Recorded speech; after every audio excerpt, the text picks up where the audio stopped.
कौन है आप? मुझे आपसे भय लग रहा है। आप मेरे भैया नहीं हो सकते। सही कहा तूने। जो मेरे विनाश को जन्म दे, उस कुल घातिनी से मेरा कोई संबंध नहीं। महाराज, रक्त के संबंध क्रोध की अग्नि में मत झुलसाइए। जिस बहन को आपने बचपन से आज तक इतना प्रेम दिया, क्या वो आपके विरुद्ध किसी षड्यंत्र में सहायक हो सकती है? भला हमारी संतान आपका विनाश क्यों करेगी? अपनी नवविवाहित बहन पर कृपा कीजिए महाराज। अपने पुरुषार्थ से आपने कितने असुरों को युद्ध में पराजित किया है। आज वो सब दरबारी बनकर आपकी सेवा करते हैं। ये महापराक्रमी कंस, यदि वो मायावी असुर आपको हानि नहीं पहुंचा पाए, तो ये आपकी बहन आपका क्या बिगाड़ सकती है? दया कीजिए महाराज, दया कीजिए। आप बीच में मत पड़िए कुंवर जी। सुना नहीं क्या? इसकी 8वीं संतान मेरा वध करेगी। जब मां ही नहीं बचेगी, तो 8वीं संतान के जन्म का तो प्रश्न ही नहीं उठता। यदि ऐसा है तो आप मुझे मार दीजिए। जब मैं ही जीवित नहीं रहूंगा, तो देवकी की संतान होने की संभावना ही समाप्त हो जाएगी। अपने बहनोई की हत्या का पाप मैं नहीं कर सकता। और बहन की हत्या का पाप कर सकते हैं? जिसे जीवन भर प्रेम दिया है, उसके प्राण लेने का अधिकार है मुझे। प्रिय भैया, यदि आपको इस विषय में इतना संदेह है, तो आप हमारी 8वीं संतान के प्राण ले लीजिएगा। बल्कि 8वीं संतान ही क्यों, उसका जन्म होने तक हमारी सभी संतानों का वध आप स्वयं अपने हाथों से कर लीजिए। स्वामी! हे मथुराधिपति,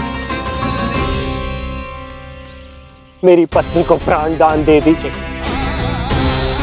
मैं महाराज शूरसेन का पुत्र वसुदेव आपको वचन देता हूं, अपनी 8 संतानों को जन्म लेते ही स्वयं आपके सामने प्रस्तुत करूंगा। अपनी 8 संतानों को जन्म लेते ही स्वयं आपके सामने प्रस्तुत करूंगा।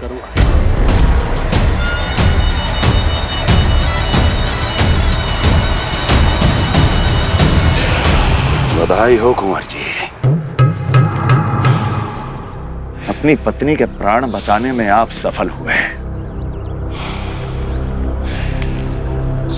किंतु आपकी संतानें इतनी भाग्यशाली नहीं होंगी। वचन स्मरण रहे।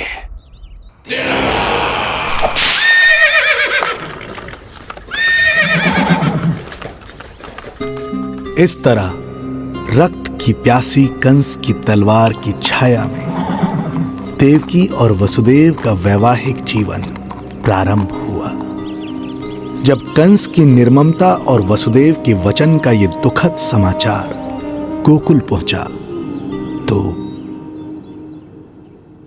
हे नारायण, अर्थात राजा वसुदेव यदि कंस के सामने गिड़गिड़ाते नहीं तो रानी देवकी के प्राण चले जाते। हाँ नंदराज, और अब वो दोनों कंस के महल में हैं, किंतु वो महल भी उनके लिए किसी बंदी गृह से कम नहीं है।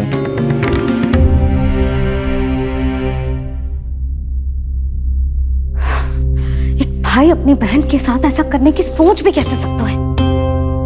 मेरा बस चले तो उस दुष्ट कंस को मटके में डाल के इसे घोंट के रख दूं, जैसे मलाई घोट के माखन निकाला जाता है।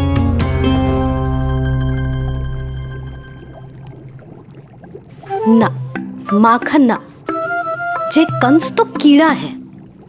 इसे तो पटक पटक के ऐसे मारना चाहिए जैसे कीड़ा निकालने के लिए धान के गट्ठर को पटका जाता है।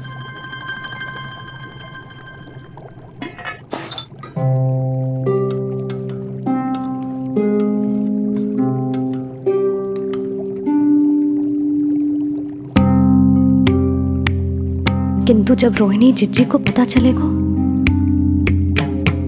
तो वो तो अपने आप को ही दोष देंगे, क्योंकि बालक ना होने के कारण उन्होंने ही वसुदेव जी को राजकुमारी देवकी के साथ दूसरा विवाह करने पर विवश किया था। हे ईश्वर,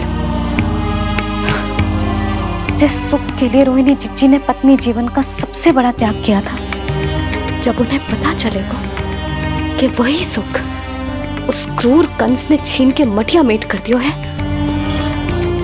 तो कितना कष्ट पहुंचेगा।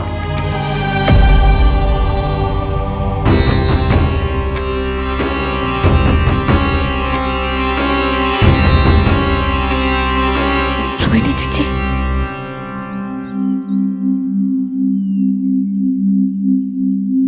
गोप नरेश, कृपया मुझे अपने भैया के पास ले चलिए। संकट के समय मुझे उनके साथ होना चाहिए। किंतु भाभी, पता चलो है वसुदेव भैया और देवकी भाभी कंस के महल में कड़े पहरे में रखे गए। पति पत्नी एक दूसरे का संबल होते हैं। कंस का पहरा कितना भी कष्टदायक क्यों ना हो,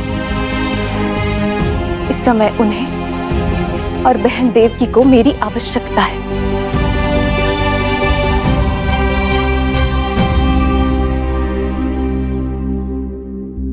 ये मेरी विवशता है कि यादव कुलदीपक होकर भी आपको इस महल में बंदियों की तरह रहना पड़ रहा है, और मैं कुछ कर भी नहीं पा रही। काश आपने मुझसे विवाह ही ना किया होता। तो क्या मैं अपने भाग्य से भाग पाता देवकी? पूर्व जन्म के कर्मों के फलस्वरूप जो हमारी नियति में लिखा है वो तो हमें भोगना ही है। श्री हरि क्या करते हैं, कब और क्यों करते हैं, ये दुख हमारे जीवन में किस उद्देश्य से आए हैं, इन रहस्यों का पता लगा पाना हम मानवों के लिए संभव नहीं है देवकी।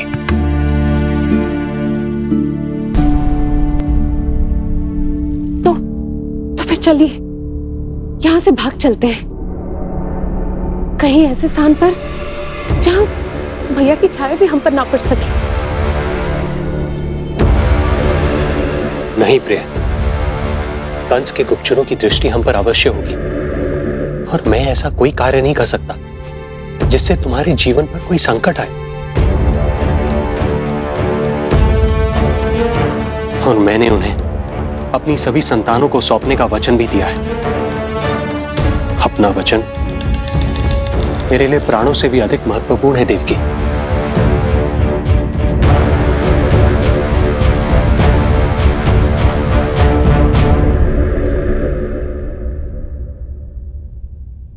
राजन, राजकुमारी, गोकुल से रानी रोहिणी और गोपराज नंद पधारे हैं।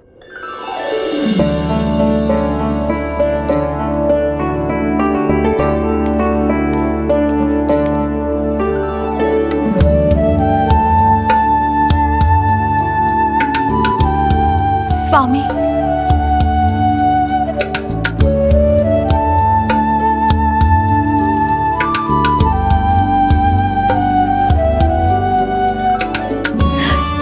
बहन, दीदी,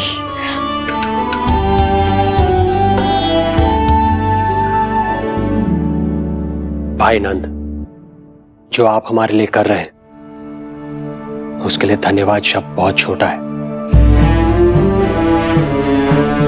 मैं अपने भाग्य को स्वीकार कर चुका हूं। यदि यही श्री नारायण की इच्छा है तो यही सही।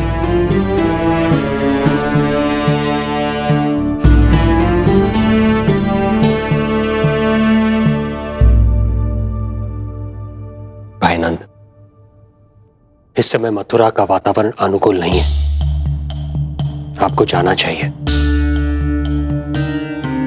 यशोदा भाभी भी चिंतित हो रही होंगी, उनसे कहिएगा हम यहां सुरक्षित हैं अभी तक।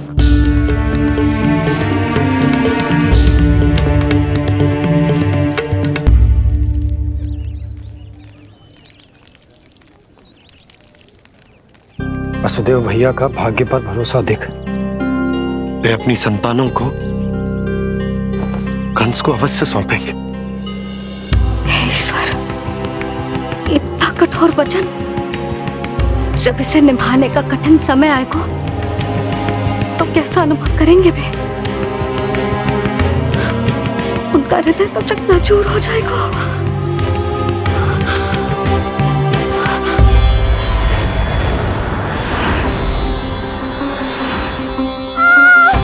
सब्र से सब ठीक हो जाएगा। देवकी, मैं महाराज शूरसेन का पुत्र वसुदेव आपको वचन देता हूं, अपनी 8 संतानों को जन्म देते ही स्वयं आपके सामने प्रस्तुत करूंगा।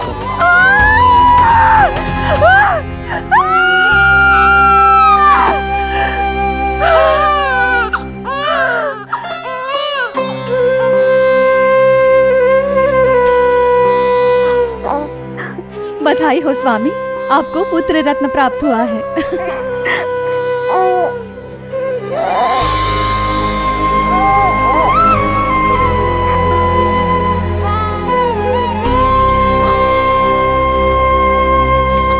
महाराज को पता चला तो क्या होगा?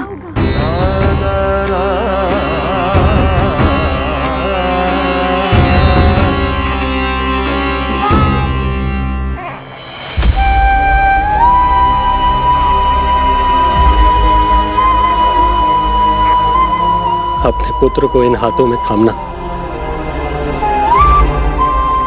कितने वर्षों से इस पल की प्रतीक्षा कर रहा था मैं,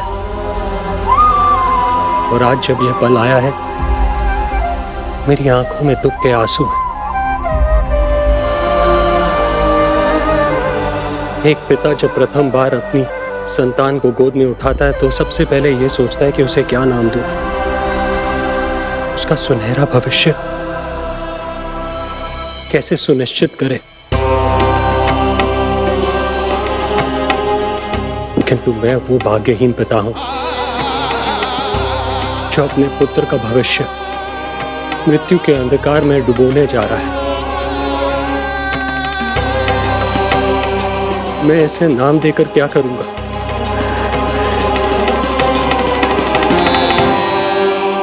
क्या आपके वचन का महत्व आपके पुत्र के प्राणों से अधिक है स्वामी?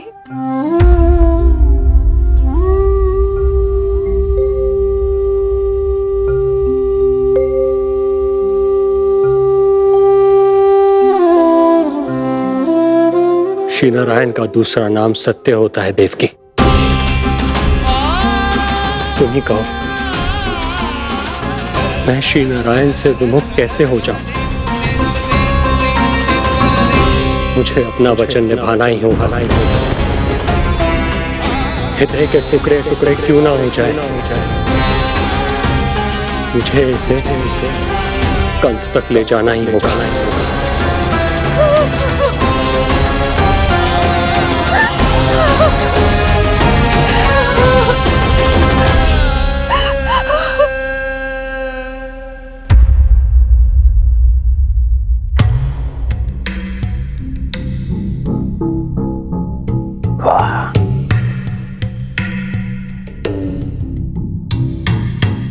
इतना स्वादिष्ट भोजन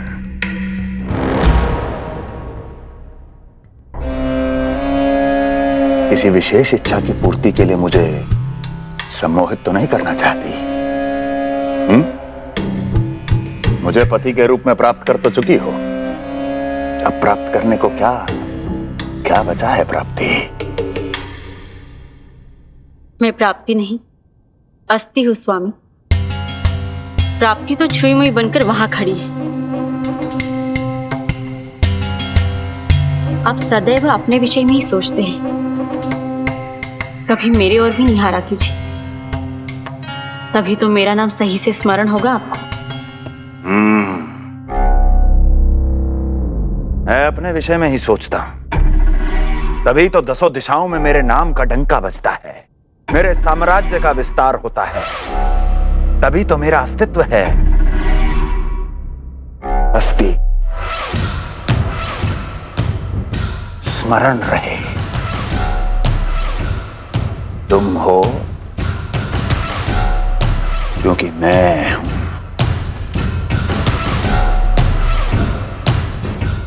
वन में यदि सिंह न हो तो उसके आश्रिति पर गीदड़ भी आक्रमण कर देते हैं।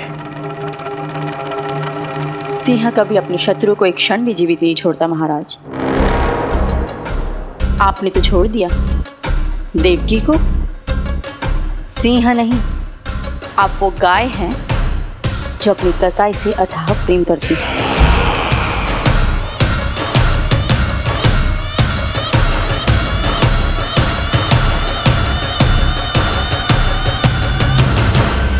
सभी संतानों को जन्म लेते ही मेरे पास लेकर आएगा, ये वचन दिया है वसुदेव ने मुझे। तो फिर आया क्यों नहीं महाराज?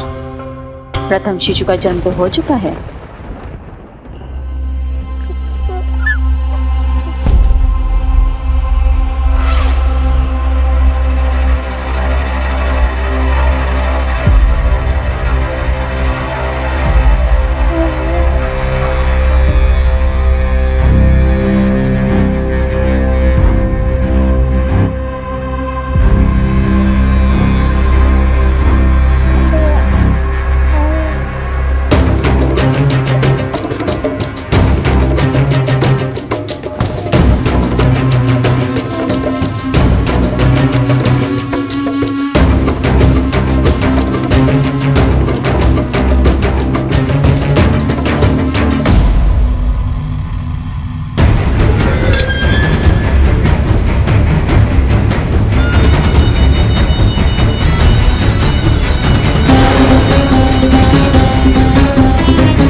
कुल के यादव अपना वचन मिथ्या नहीं होने देते महाराज।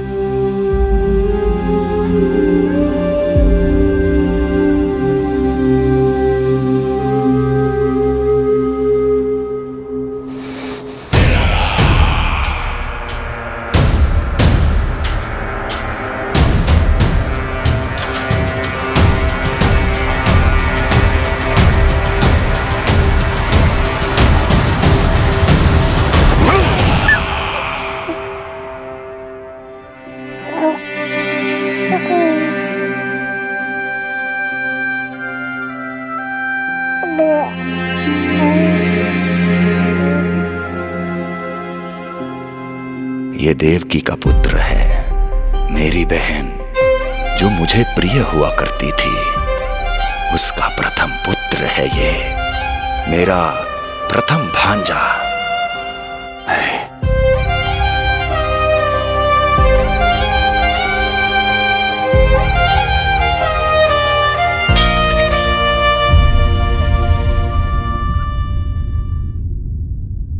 इसे वापस ले जाइए कुंवर जी।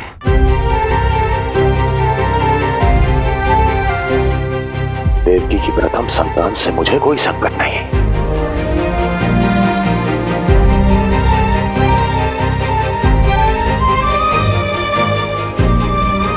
और आपको क्या लगता है कुंवर जी कि मैं कोई राक्षस हूं क्या?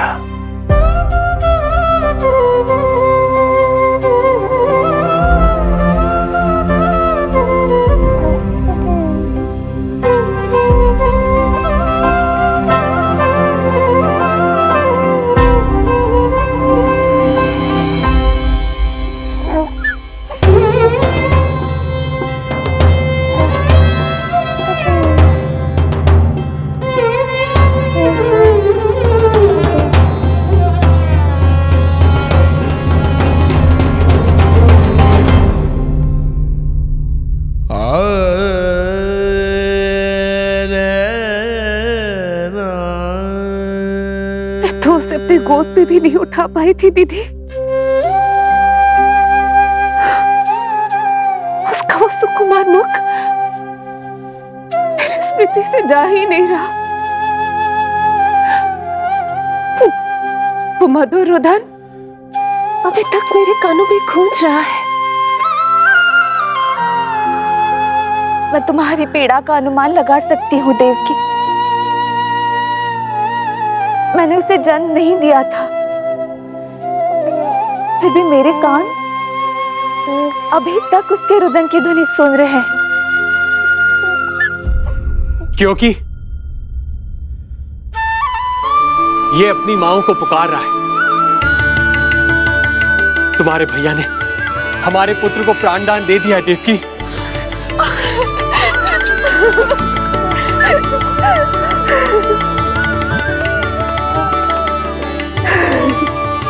स्वामी, अब अपने पुत्र का नामकरण कीजिए। इसे ऐसा नाम दीजिए कि इसका भविष्य यश और कीर्ति से परिपूर्ण हो। कीर्तिमान कीर्तिमान होगा इसका नाम।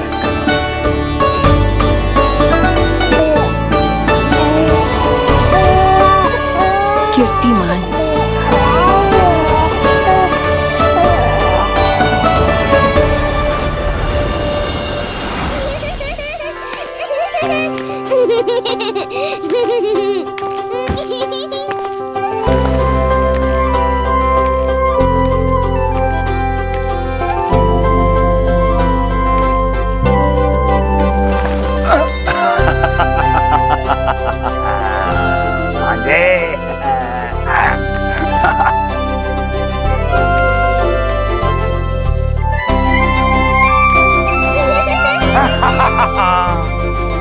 भांजे भांजे, मामा से बचना असंभव है। मामा जी, आपकी भुजाओं में कितना बल है, मुझे पीड़ा हो रही है। मेरा दूसरा हाथ पकड़ लीजिए। तुझे पीड़ा हो रही है? ये ले।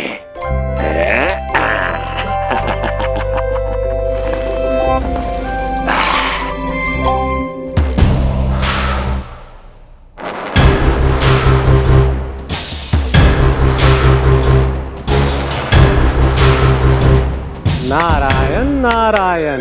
मामा जी मूर्ख बन गए, मामा जी मूर्ख बन गए, मामा जी मूर्ख बन गए। इतना दुस्साहस। जा खेल। अब मामा जो है देवर्षि के साथ मंत्रणा करेंगे। जा खेल। क्योंकि अत्यंत महत्वपूर्ण ना हो तो देवर्षि हमारे द्वार पर आने का कष्ट नहीं उठाएंगे। कहिए देवर्षि, कैसे आना हुआ? मैं तो बस आपको ये अद्भुत कमल पुष्प भेंट करने आया था महाराज। इसे देखते ही मुझे आपका स्मरण हुआ था। मानो ये मुझे पुकार कर कह रहा हो, मुझे महाराज कंस के पास ले चलिए। इसमें तो कुछ भी विशेष नहीं है देवर्षि। इसमें 8 पंखुड़ियां हैं महाराज, और 8वीं पंखुड़ी सबसे विशेष है। यदि विश्वास न हो तो आप स्वयं गिनकर देख लीजिए। आप मेरा उपहास कर रहे हैं देवर्षि। आप गिनिए तो सही महाराज। 1 2 3 4 5 6 7 8। क्या आप निश्चित रूप से कह सकते हैं कि यही 8वीं पंखुड़ी है? विचार कीजिए महाराज। क्या आप बिना किसी शंका के कह सकते हैं कि कौन सी पंखुड़ी पहली है और कौन सी 8वीं? क्या आप पूर्ण विश्वास के साथ कह सकते हैं कि कौन प्रथम है और कौन अंतिम? फिर चाहे वो पंखुड़ी हो या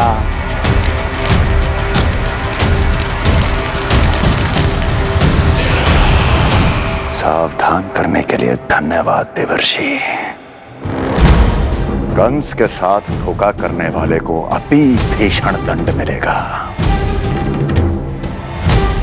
भविष्य में ऐसी कल्पना मात्र से ही मेरे शत्रु भय से कांप उठेंगे। मथुरा नरेश, मैं तो मात्र पंखुड़ियों की बात कर रहा था। यदि आपने कुछ और समझ लिया है तो उसका उत्तरदायित्व मेरा नहीं है। नारायण नारायण।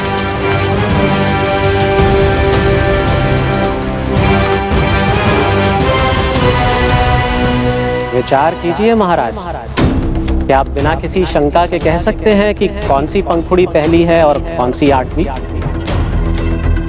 क्या आप पूर्ण विश्वास के साथ कह सकते हैं कि कौन प्रथम है और कौन अंतिम? फिर चाहे वो पंखुड़ी हो या... मामा जी मूर्ख बन गए, मामा जी मूर्ख बन गए, मामा जी मूर्ख बन गए, मामा जी मूर्ख बन गए।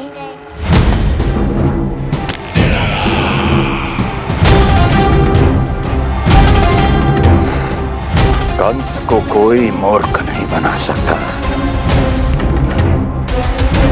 कीर्तिमान। जी मामा जी।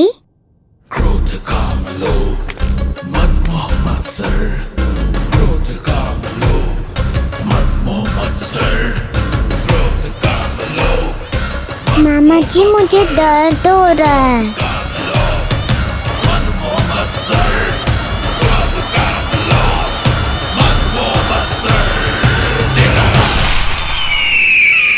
स्वामी, ये कीर्तिमान के लिए कैसा लग रहा है? ये लीजिए स्वामी।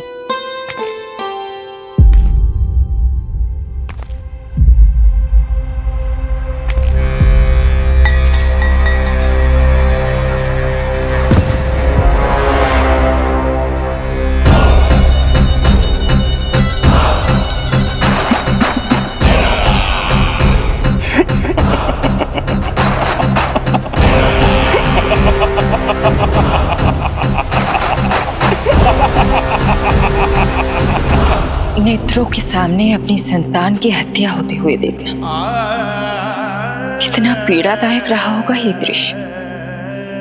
किंतु प्रभु, यदि देवर्षि नारद कंस के हृदय में संदेह का बीज न बोते तो कंस ऐसा कभी नहीं करता। तो फिर उसे उकसाए ही क्यों देवर्षि ने? आप भूल गए देवराज, समस्त संसार में जो भी होता है मेरी इच्छा अनुसार ही होता है। यही प्रश्न नारद ने भी मुझसे पूछा था।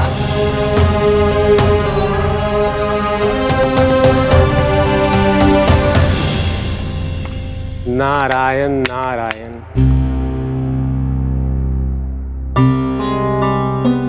छोटे से बालक की इतनी निर्मम हत्या और माध्यम बना मैं। प्रभु, ये कैसी लीला है आपकी? अभी तो देवकी की 5 और संतानों की हत्या होना शेष है नारद। अब से कंस शिशुओं के जन्म लेते ही उनकी हत्या कर देगा। यदि जन्म के तुरंत बाद ही मृत्यु होनी है तो जन्म का लाभ ही क्या है प्रभु? यही विधि का विधान है नारद। कीर्तिमान और शेष 5 बच्चे श्रापग्रस्त हैं। जन्म के कर्मों के अनुसार अल्पायु होना उनकी नियति है। उनकी मृत्यु के बाद ही शेषनाग के अंश के रूप में बलराम और मेरे अंश के रूप में श्री कृष्ण का अवतार संभव होगा। नारायण नारायण।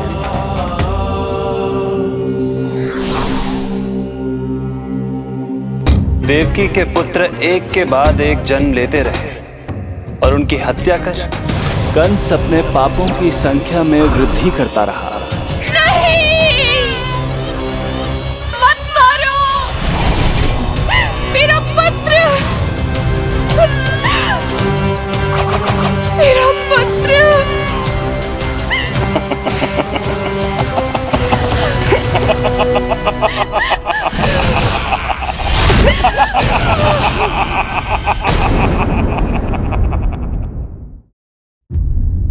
अब उसकी क्रूरता की कथा ऐसे मोड़ पर आ पहुंची जहां से वापसी असंभव है,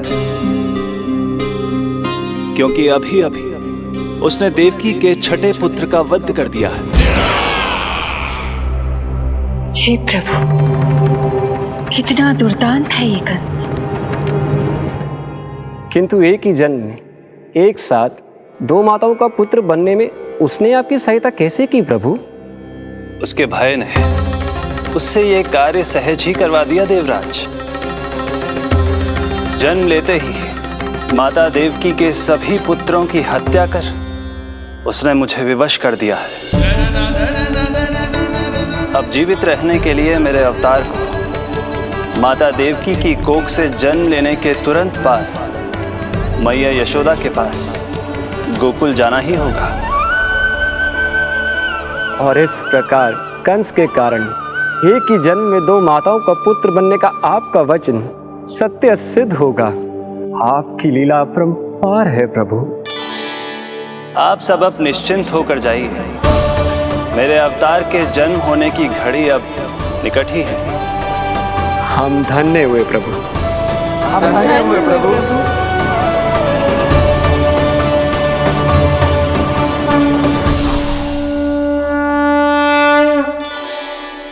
मुझे तो अभी से मैया यशोदा के साथ आपको खेलते हुए देखने की उत्सुकता हो रही है। उनकी प्रवृत्ति कितनी निराली है। क्रोध ना करूं तो क्या करूं? देखिए इसकी शैतानी, फिर चला गया सुलक्षणा के बगीचे में फूल खाने। और आपको तो पता है ना सुलक्षणा का, इतनी सी त्रुटि हो जाए पूरे गांव में बखान करने में कोई कमी ना रखती। और जे की अरे जब ग्वालिनों को पता चलेगा तो क्या कहेंगी? यही ना कि जसोदा अपने बच्चे को खाना ना देती, भूखा रखे है। सुनो जी, मैं तो कहती हूँ अब ब्याह करा देते इसका। अब वो ही ध्यान रखेगी इसका। केवल पत्नी सुधार सकती है तुझे। तुम इसके बारे में बात कर रही हो कि मेरे बारे में? नहीं, वैसे सारे गोकुल वाले यही कहते हैं कि हमारे घर पर तुम्हारा ही राज चलता है। हे नारायण, ये परिहास की बात है क्या? मैं इतना दबा के रखती हूँ क्या आपको? यशोदा, हास की बात थी। रामू के कारण मुंह से निकल गई। तुझसे तो मैं बात ही ना करूंगी। कर अपने मन की।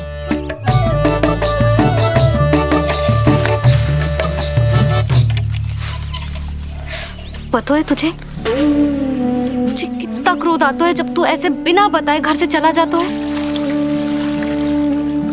प्रेम है जे मेरा, चिंता है मेरी। तुझे कुछ हो जाए तो अपना लल्ला माना है तुझे।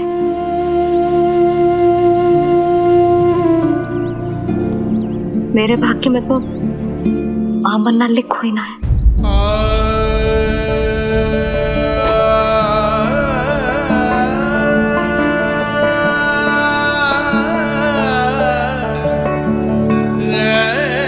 यशोदा,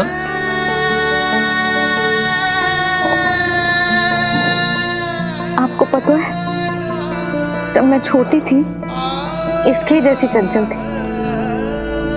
गांव वाले कहते थे एक बार बड़ी हो जाएगी अपने आप ठहराव आ जाएगा। ना आयो। फिर बड़े बूढ़े कहने लगे चिंता की कछु बात ना है, एक बार शादी हो जाएगी सब ठीक हो जाएगा। ना हुआ। फिर सबन ने कही एक बार बालक हो जाने दो, गोद भर जाएगी अपने आप परिपक्व हो जाएगी। पर गोद तो भरी ना मेरी। बालक तो हुआ ही ना। उस पर जब जे भी भाग जाता है तो मुझे रह रह के यही स्मरण होता है कि कमी मुझ में ही है। मैं ही किसी बात का ध्यान न रख पाती। संभव है यही कारण से नारायण ने बालक ना दियो मुझे। यदि देते तो बहुत बुरी मैया बनती मैं। यशोदा, क्या होगा तुम्हें?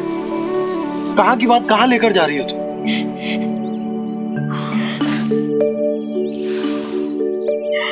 बालक अवश्य होगा हमें, और बहुत अच्छी मैया बनोगी तुम। बस नारायण सही समय की प्रतीक्षा कर रहे हैं। मेरी तो ना सुन रहे बे। आप ही कह दियो उनसे, अब और प्रतीक्षा ना होगी मुझसे।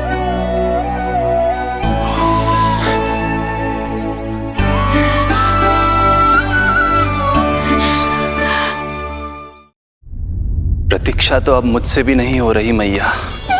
तो फिर मैया की इच्छा पूरी कीजिए प्रभु। जिस क्षण की प्रतीक्षा मुझे इतने वर्षों से थी, बस अब वो निकट है। किंतु प्रभु, आपको तो माता देवकी का 8वां पुत्र बनकर जन्म लेना है, तो फिर 7वां पुत्र? धीरज रखिए, धीरज। आपको तो ज्ञात ही है, मेरे यहां देर है, अंधेर नहीं। मैं यहाँ तुम दोनों पर आश्रित हूँ यशोदा। भोजन, सुरक्षा, परिवार का अपनापन सब कुछ दिया है तुमने मुझे, किंतु मेरा दुख मुझे एक क्षण भी चैन लेने नहीं देता। मेरे स्वामी और बहन देवकी कितने ही वर्षों से कंस की काल कोठरी में बंदी है। दिन रात नियति के शाप को सहन करने के अतिरिक्त और कोई उपाय नहीं है उनके पास। ऐसे में मैं सुख की सांस कैसे लूं?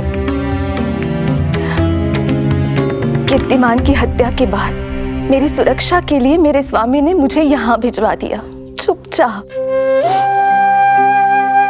किंतु मेरा हृदय तो वही छूट गया यशोदा। इससे तो अच्छा होता कि मैं भी उसी कारागार में होती, मेरे स्वामी और बहन देवकी का दुख तो साझा कर पाती। अपनी 6 संतानों को कंस के हाथों मृत्यु के गोद में जाते देखा है उन्होंने। अब तो मुझे उस क्षण की कल्पना से भी डर लगने लगा है, जब देवकी अपने 7वें पुत्र को अपने गर्भ में धारण करेगी। भय से भविष्य नहीं टलता, होनी होकर ही रहती है। समय बीता और देवकी के गर्भ में 7वें पुत्र का आगमन हुआ। क्या इसका भी भविष्य वही होगा जिसके भाइयों का हुआ था? इस बंदी गृह की दीवारें, प्रत्येक ईंट, प्रत्येक पत्थर, यहां तक कि यहां की वायु भी उस कंस की बंदी है। अब तक तो उसे सूचना भी मिल चुकी होगी। वो निर्दयी, क्रूर प्रतीक्षा कर रहा होगा कि कब तुम्हें प्रसव हो और कब उसकी तलवार हमारे नन्हे शिशु, हमारी 7वीं संतान का रक्त पिए।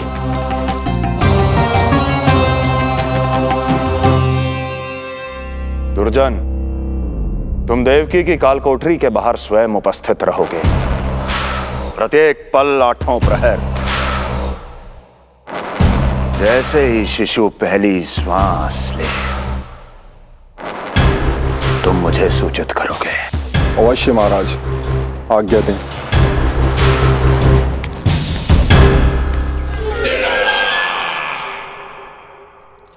कुछ कीजिए स्वामी, कुछ कीजिए। मैं नहीं चाहती कि ये अपनी प्रथम श्वास इस बंदी गृह में ले। देवकी, विवशता से मेरा कलेजा भी फटा जा रहा है, किंतु इस काल कोठरी में बंद मैं कर ही क्या सकता हूं? किंतु इस सृष्टि के पालनहार, जगत की नियंता श्री हरि तो कर सकते हैं, तो फिर क्यों नहीं करते वो कुछ ऐसा कि कम से कम मेरी इस संतान का अंत उतना दुखद ना हो जैसा अन्य संतानों का हुआ था। क्यों नहीं करते वो कुछ? अरे क्यों नहीं करते? बताइए ना स्वामी, क्यों नहीं करते वो? क्यों नहीं करते? जो देवी भविष्य में मेरी मां बनने वाली है, उनकी करुणा भरी पुकार को मैं व्यर्थ कैसे जाने दे सकता हूं? कंस के राक्षस तत्व के अंत के लिए ऐसी माया की आवश्यकता है जो मेरी लीलाओं को क्रियान्वित भी कर दे और उसे भनक भी ना पड़े। ऐसी क्षमता और माया किसके पास है प्रभु?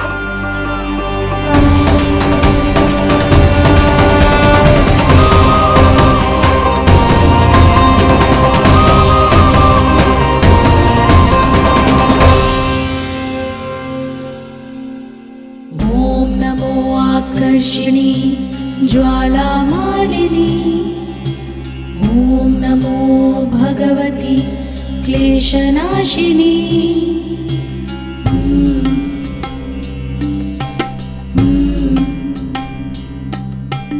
ओम नमो योगमाये सर्वमोहिनी, ओम नमो योगमाये सर्वर। आज्ञा दीजिए प्रभु।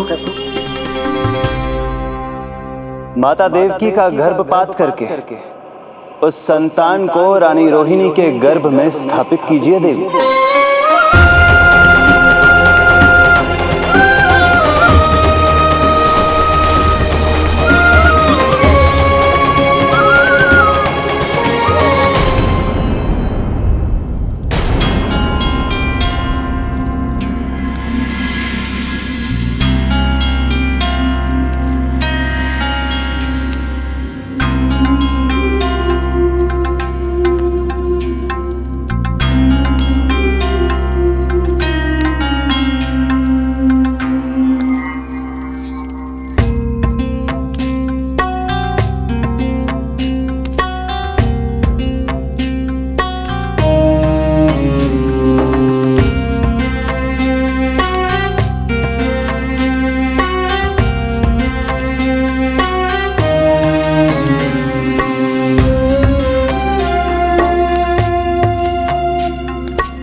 लो जिज्जी, संभालो अपने लल्ला को।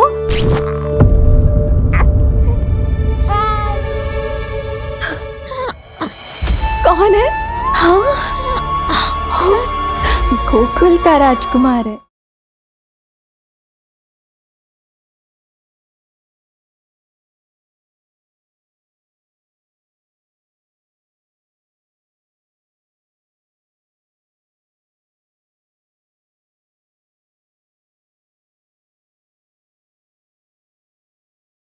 यशोमती मैया के नंद लाला।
योग माया ने अपना कार्य पूर्ण किया। सुबह सूर्य की रश्मियां देवी रोहिणी को ऐसा संदेश सुनाएंगी जिसे सुनकर वो प्रसन्नता से झूम उठेंगी।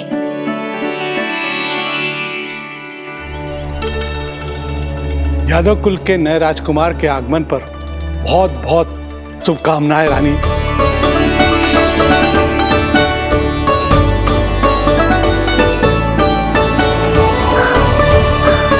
यशोदा, मैं माँ बनने वाली हूँ। यशोदा, सुना तुमने? चिच्ची, मैं माँ बनने वाली हूँ।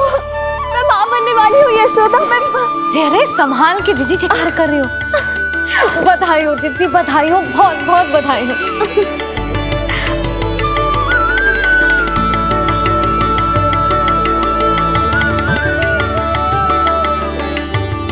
विधि का विधान भी विचित्र होता है।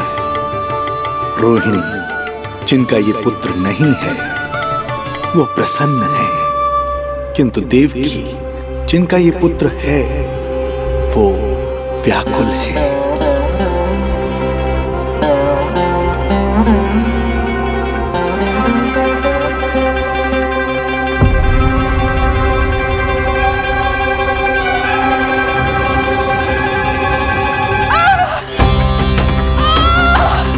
क्या हुआ देवकी? तुम ठीक तो हो? स्वामी, स्वामी मेरा पुत्र, स्वामी हमारा पुत्र चला गया। स्वामी, हमारा पुत्र चला गया। धीरज धरो देवकी, संभव है यही श्री हरि की इच्छा हो। किंतु मैंने उनसे ये तो नहीं मांगा था ना स्वामी। मैंने कहा था हमारा पुत्र यहाँ श्वास न ले। इसका ये अर्थ नहीं था। क्यों किया नारायण ने ऐसा? क्यों किया?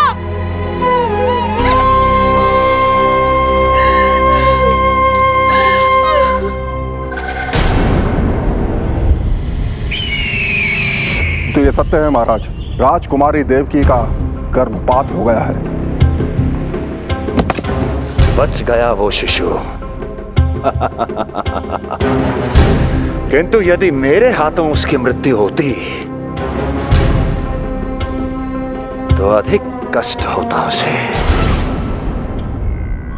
सुख में समय पंख लगाकर उड़ता है।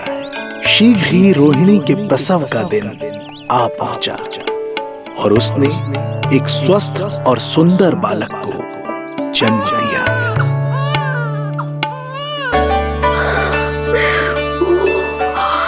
लो जिज्जी, संभालो अपने लल्ला को, जी भर के निहार लो इसे।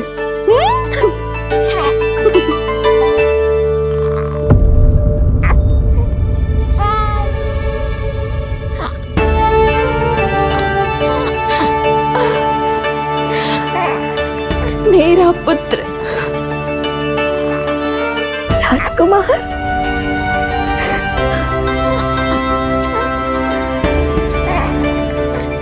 अच्छा जीजी, मैं तनिक इनको भी सूचना देकर आती हूँ। वसुदेव भैया तक भी तो जी शुभ समाचार पहुंचानो है। राजकुमार कौन है?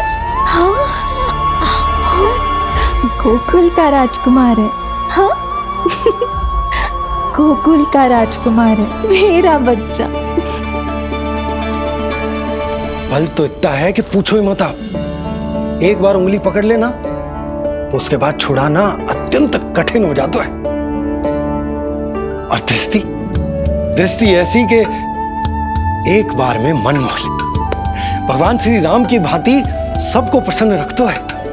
बस तो फिर उसका नाम बल राम रखना। तो फिर उसका नाम बल राम रखना।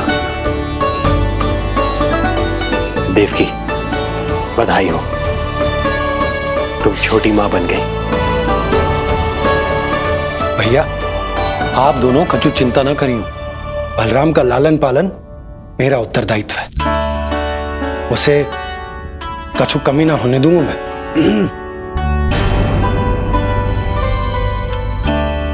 मुझे चलना चाहिए। कितने वर्षों बाद तुम्हारे कारण शुभ समाचार मिला है हमें। श्री नारायण हमेशा तुम पर कृपा बनाए रखे।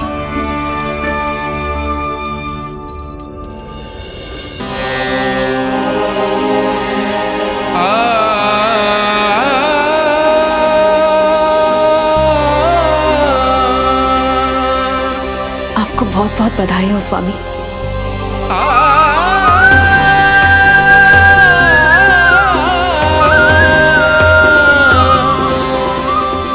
देवकी, क्या हुआ?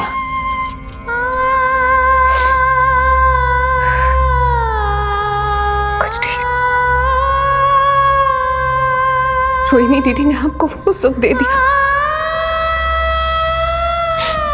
जो मैं कभी ना दे सकी। उन्होंने आपको संतान दे दी, किंतु मैं देवकी,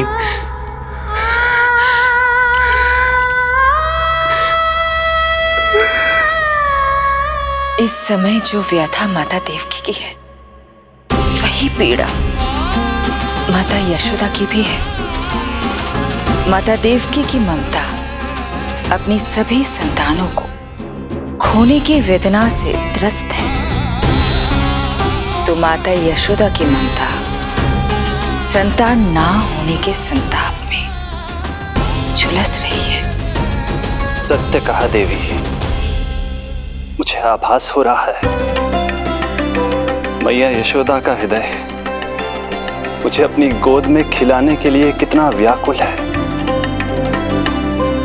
सच्ची श्री हरि, सच्ची में प्रसन्न हूं मैं कि आपके आशीर्वाद से रोहिणी जी को इतना प्यारा लल्ला हुआ है। पर मुझसे क्या त्रुटि हुई नारायण? मुझे क्यों न दियो आपने लल्ला? मुझसे क्या त्रुटि हुई नारायण? मुझे क्यों न दियो आपने लल्ला?